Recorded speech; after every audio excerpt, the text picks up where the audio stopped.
Hey YouTube, this is the Art of Prepping. Let's talk about the implications of a grid down scenario on mass communications. Now, I really haven't talked a lot about this now that I thought about it, so thanks for the questions on this topic. Now, I do have a background in communications. Without divulging more of my personal information of who I am, I do have a license as a radio technician, and that's not exactly what I do, but that's just something that I found myself doing just because of interest. And it started with as a hobby level in college, and over time I developed that. So this is a question that does need to be addressed, because if we have a power outage, natural or man-made, we have to figure out how we're going to communicate if we do not have internet. But let's just focus on today, cell phones, which gives us a whole litany of communication options. Even though a lot of people don't know this, the text messaging format of communication is actually separate than the actual audio or voice through the cell phone. So they're two different systems, text messaging and actual traditional audio-based, communication. So if we're talking about the cell phone, we have to just get down to, basics for those who are not into this at all. When we don't have the cell towers that are active, and they will typically go down after 3 to 5 days because their power source will go out. Those generators are fairly limited in terms of their resources. When we don't have the cell towers, we don't have communications, because our cell phones are just little two-way radios, and they only have, depending on your terrain, a 3 to 5 mile radius, or at least range, I should say, to get to the tower, and that's it. That's why there's so many cell towers around, because they don't have a lot of range. Because most cell phones are anywhere from like a half a watt to a watt and a half. The average is around a watt, and so. Yes, there's different frequency bands. That's why there's a lot of tri-band and quad-band phones now, because there's different kind of networks. Now, the old networks on the 800 megahertz band, that was more what you would consider, at least years ago when I was younger. I go back to the point there weren't cell phones. That's how old I am. But you get to a point that it was like audio only, and there weren't any text messaging. And it was all just analog in nature. Unlike now, it's digital. And so now we're up into the higher gigahertz, 1.3 and above gigahertz bands. And so the higher in frequency, now that we have cell phones, the smaller the wavelength of the transmission, since our cell phones are just two-way radios. And so what we have to consider is that obstacles like trees and terrain now are becoming more of a hindrance to get a signal out or to reach the cell tower than ever before. Because on the lower frequency band, around the 800 megahertz band, the wavelength was larger and it was able to travel further, at least to the horizon line and further, but also it could bounce and not be absorbed and reflected as much as the newer, higher frequency. So the new cell phone bands that's been around for a little while, they're very much, if not very much close to, if not the actual bands of microwaves. Let's just say it like that. They're very small waves. That's why you have to be careful not to hold the phone up to your face, because the actual frequency of the cell phone actually modulates at the size of the nucleus of your cells. And so it can destabilize the cells, and that's why they call it an airborne carcinogen. And so you can have cancer, even though the literature is very suppressed on this matter. Research is not funded when you look at this, cancer rates from cell phones, but it is there. People do have ocular cavity cancers and temporal lobe cancers. This is not something that just doesn't happen. When you overstimulate and destabilize the actual nucleus of the cell, through radiation, in this case, you get mutations, which is very plausible to turn into cancer because they're just like a free radical, if you will. Well, the wavelength is like a free radical, the radiation. And so in the radio world, we call it RF, radiation or energy, radio frequency radiation. So anyways, the whole thing about this is that we have a limited amount of time before those generators on the towers go out. So cell phones really, within a week typically of most areas, the cell phone is going to be worthless unless FEMA or some kind of state emergency management agencies gets portable cell tower up on generators or to refill the fuel source for the already permanent cell phone towers. And so we saw this in Katrina. Hurricane Katrina had a lot of down towers because of the longevity of the calamity. And so what we can do here is we should still want to have some means to recharge our phone because we might have a lot of information on the phone without divulging too much. Like, for example, on my tablet and phones, I just have means to charge them, but I keep hundreds of books on there. Survival books, reference books, medical books of all types. So my cell phone, even if it doesn't work to communicate, I have the means to look up and use it as a reference. Plus, there's a flashlight on my phone. Plus, there's apps that I have that can be used when it's offline. Plus, there's all kinds of other stuff like calculators, calendars, reminders, alarm clock, the clock on there itself, and it goes on and on. There's hundreds and hundreds and potentially thousands of uses for your cell phone, even when it's offline and not being used as a communication device. So where does this lead us? This leads us to realize the limitations of a cell phone.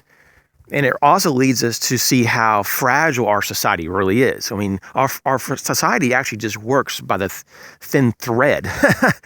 I mean, it's just like one of the outer layers of an onion. That's what I'm trying to say.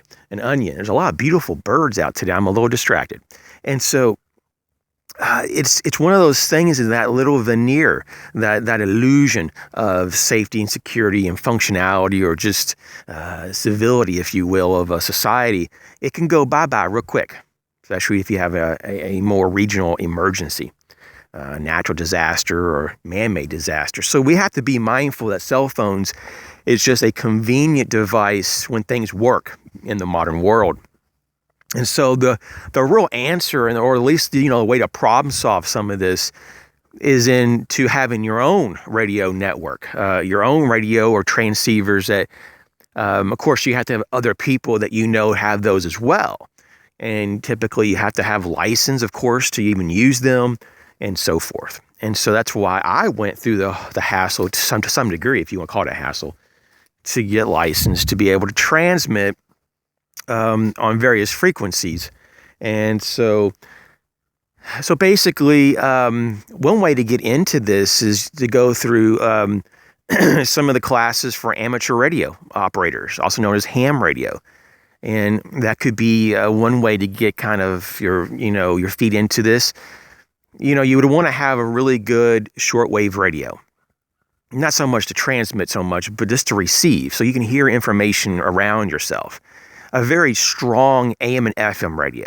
We're not talking about from the dollar store. We're talking about something that can really pull signals in. Like I have some very quality AM radios that can pull signals in for over 900 miles away. And so at night, because of the ionosphere, if you're not into this, then you'll know that there's a reason why during the day the AM doesn't come in very good. And that's because that frequency band, it's so low, it actually can be very problematic during the day for it to skip around the horizon. And so at night, though, because of how the ionosphere is charged with ions throughout the day, it's able to actually reflect off the D layer of the ionosphere and bounce, called propagational skip, and it can bounce from the horizon up to the ionosphere and back down. so it can get a very long range beyond the horizon line. Unlike, UHF and VHF radios that barely can go a mile or two beyond the horizon line or beyond the line of sight. So you want things that have capability. So you want good radios that can receive information outside of your region. So you can get potentially information that could be life-saving. So you want shortwave radios, a very high-end AM radio, and at least a decent FM radio, because there's definitely FM stations that you can pick up 50 to 100 miles away, depending on your terrain and the location. So that's a good thing too. And then what I would do is also, just for local stuff, is have a decent scanner. Or sometimes they're referred to as a receiver, but a scanner in particular, it's made to scan through frequencies. Some people generically call this like a police scanner, but you can, of course, pick up a lot more frequency bands and public safety types of departments than just police and fire and all that.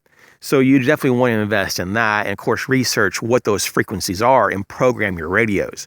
Now, all this sounds overwhelming and everything, but it's not that bad. And if you have a moment, also check out the NOAA weather band radios. Those are pretty much very common now, though. It's a very mainstream radio besides an AM and FM radio. It's just that you just need to program it to your frequency band and turn the alerts on. For that. It's typically, though, like the amateur radio bands, shortwave and things like that, people just kind of check out when I say that because they don't have any knowledge nor interest. But there's a whole nother, grouping of radio out there. So if you think that AM and FM is the only thing out there, you got all kinds of traffic, public safety and government safety. You can actually pick up on a radio and listen to, or you can listen to global, and it's free. You just have to have the right radio. They have shortwave stations all around the world that transmits all day long, and there's all kind of programming and all kinds of stuff. And that's what I typically listen to. I don't do a lot of local news crap because it's typically a liberal, manipulated news anyways. It's typically not even very objective. So, and I don't even listen to almost any music because I don't have almost any time because I'm constantly trying to learn stuff. So I typically, if I do have a few moments, I get on shortwave and I listen to different countries' broadcasts and different news agencies that are global. And it's very interesting. So anyways, hopefully this kind of gives you I don't know what this kind of video is. It's just a little primer that we have to kind of take into our own hands, communications, because it won't be there. You can't take it for granted in that sense that it's going to always be there, because it won't. And it hasn't if you look historically. Now, if you see in like the big box stores, these little FRS and GMRS, it just stands for Family Radio Service and Ground Radio to Mobile Service, these little guys, and they say, 36 to 50 miles, these little handhelds, range, like optimum. And unless you're on top of a mountain peak and there's no, nothing that is in the way of the line of sight transmission, and you're like, or transmitting over the ocean and there's nothing there, you won't get anything close to it. Even those numbers are still very skewed. And they're mostly just mathematical types of estimations of maximum possible transmission, but it's not anything near it. So, it's like for every 30 miles that they advertise, you're only getting maybe a half a mile to 1 mile in real life or in real environments. Because once again, radios, they can get absorbed by trees, they can get reflected off of buildings.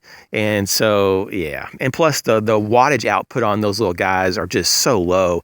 So, don't think that there's a quick fix like, I'll just go up to Walmart and get some of these little walkie-talkies and I'll be able to transmit 30 some miles to my neighbors across the town or city.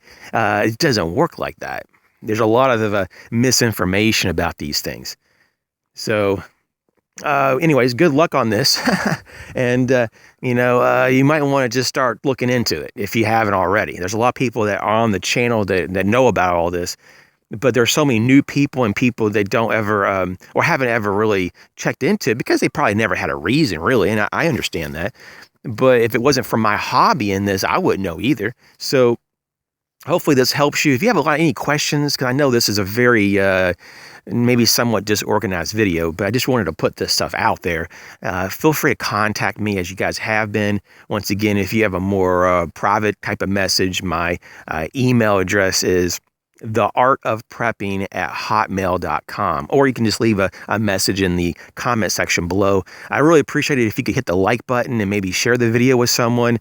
And if you're not subscribed, feel free to do so, because the content on this channel is always going to be in your best interest. Thanks for watching.